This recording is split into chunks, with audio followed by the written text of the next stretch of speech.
Birdie.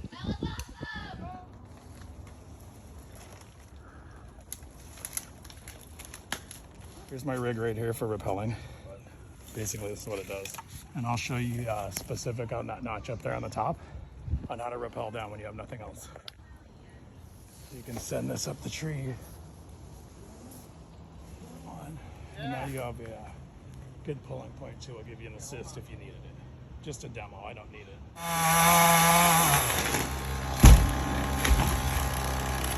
So this is the piece that was in the top.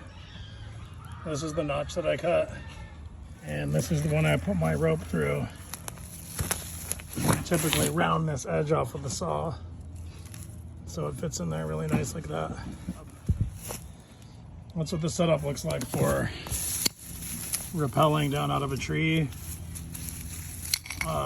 without a rigging or branches or anything like that. Just cut a notch right in the top like that.